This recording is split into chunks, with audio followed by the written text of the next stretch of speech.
our series. Of course, Hermione Granger in this latest movie, and the entire series. We got to see Daniel Radcliffe yesterday, but look at her, how adorable is she? She's growing up. She's got a good handshake by for a little girl. Yeah, I know. She grabbed my hand, I thought, counted my fingers. Andy will be here. Potter star Emma Watson. But first, this is Today on NBC.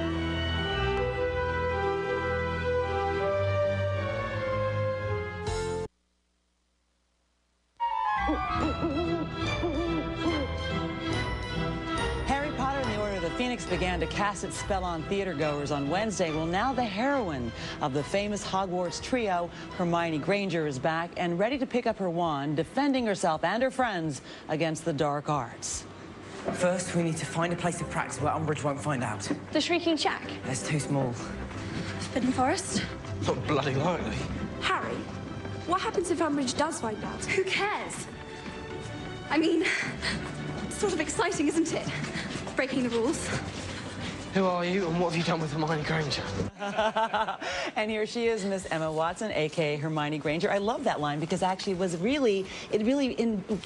of all, good morning. It really seems to be where your character kind of turns from being this, you know, always firm, always playing to the rules girl to what you become. What do you become in this movie? She's a bit of a rebel, you know. I mean, as you can see there, she's kind of like, yeah, let's break the rules. I think she's kind of liberated. She's really like, well, she really hates Umbridge, so Umbridge, by the way, we should probably mention, is played by Imelda Staunton, a fantastic actress. Amazing actress. And she plays this very, very tough bird, sinister, so to speak. very creepy lady, I know, in pink. You know, she's always got this smile and a giggle, but Previous instructions. Yeah, she's very terrifying. scary. So she just gets upset with her, and she decides to join this, not a motley crew, but really a crew of young people led by Harry. Yeah, I mean, she's back. the brains behind the whole thing, really. I mean, she kind of she comes up with the idea, and she's the one who really persuades Harry to do it, because he's really not sure about it at first. So I mean, it's really cool. Actually, it's really funny. When we were shooting, I was talking to Dan and Rupert, and we were like, you know what? We actually kind of look like the Mystery Gang. Kind of like each of us is like a member from kind of Scooby-Doo, kind of like nerdy and kind of like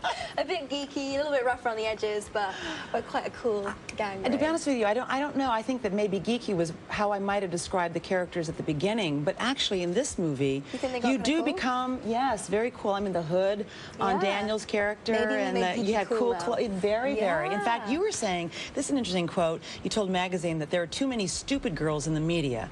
Hermione's not scared to be clever, before noting that, talking about that you're a bit of a feminist, and that I'm very competitive and challenging. This is a quote from you. So you really embrace this idea of being on screen, something that may influence young girls, right? Yeah, I guess. I mean, I think I think Hermione's a really good role model. You know, she's just really, she's not scared to be herself, and why does this appeal to you?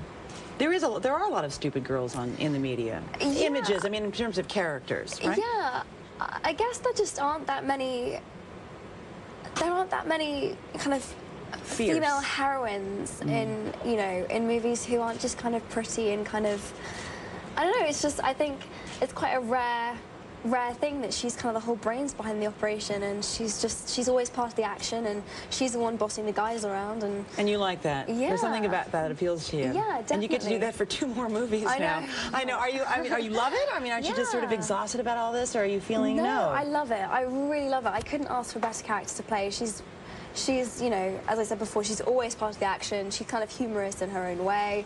She's, it's great. And meantime, you are exhausted, though. You have been, this is the end of 2 weeks of promoting this movie. You've been, to 3 premieres. It's just been a very intense period. I mean, especially with the book coming out as well, and then this 5th movie, it's just been like Harry Potter mania. I mean, I've never seen it quite this. Everyone is so hyped and so excited about this. So. And there's some good reviews so far. I mean, so far the reviews are good, and people seem to be responding and coming to the movie.